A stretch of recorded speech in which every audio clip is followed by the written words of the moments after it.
E lo dico perché stiamo parlando di un pezzo importante, qualitativo, ma che rischia sostanzialmente di scomparire. E se tu ricostruisci quei territori lì senza il sistema industriale che su quei territori c'era, voi capite che non è uguale a prima, non è ricostruito nulla. Allora anche questo è un tema che dovrebbe essere affrontato, a partire dal governo, non semplicemente lasciato ad ogni singolo lavoratore se decide di entrare o no nel capannone anche se non è pronto, pur di lavorare. Perché badate, e su questo punto secondo me non ci sono molti spazi di mediazione, anzi io penso che noi lo dobbiamo togliere dal nostro vocabolario. L'idea che possa esistere il lavoro senza diritti è un'idea che va tolta, perché se il lavoro non ha diritti non è un lavoro. E questa teoria che tutti lavorare devono accettare qualsiasi condizione, credo che sia proprio contro l'idea che possa esistere un sindacato e che ci possa essere lo dignità nel lavoro.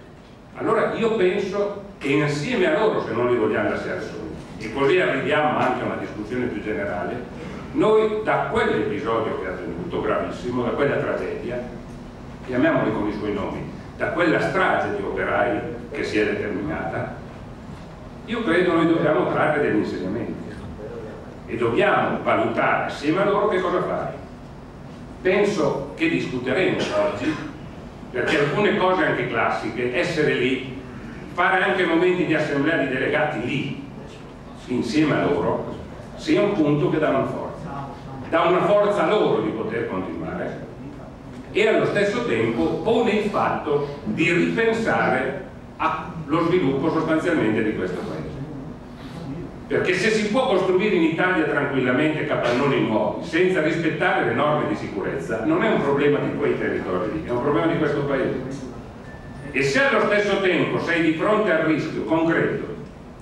che intere attività industriali rischiano di andarsene, perché c'è il terremoto, ma se ragioni in senso generale il rischio che sparisca il sistema industriale in Italia è vero rischio, se uno non ci vuole tirare attorno, questo è quello che sta succedendo. Io credo che sia un punto che noi dobbiamo invece indicare come terreno anche di ricostruzione, siccome ci sarà anche da ricostruire lì, e penso che il governo dovrà modificare il provvedimento che ha fatto dopo l'Aquila, no? Per cui si può, non ci sono più soldi pubblici per la ricostruzione solo se uno ha le assicurazioni, capite che non sta molto in piedi con gente che pagano normalmente le tasse spiegargli che se hanno la sfortuna di avere il terremoto se la devono guadagnare da soli, non è proprio il massimo.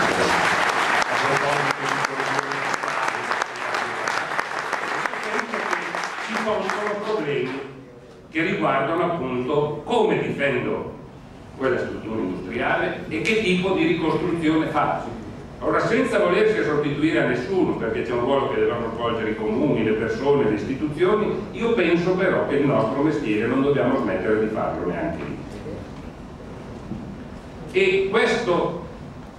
tema, e avremo modo di ragionarne, però credo che sia un punto importante, quindi è stata lanciata anche una sottoscrizione da parte di CGIL e CISL UIL, chiedendo 2 ore, che andrebbe poi a livello regionale, le imprese di impegno è di raddoppiare quanto mettono i lavoratori, sono tutte cose che vanno bene, poi bisogna fare in modo che vengano spesi lì, ma io credo che ci sia anche tutto un pezzo di azione che noi non possiamo lasciare a nessun altro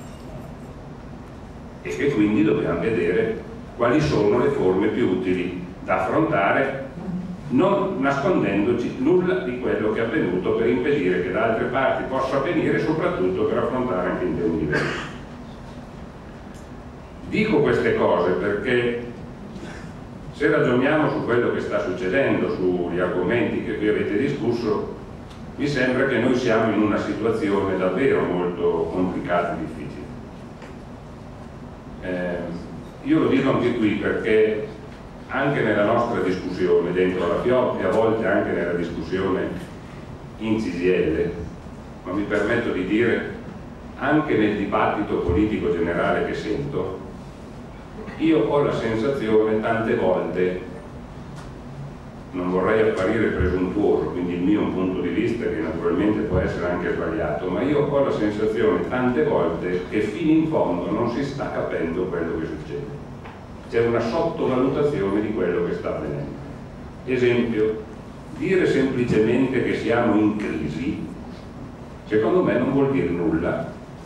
ed è fin troppo, diciamo così, gentile come argomento.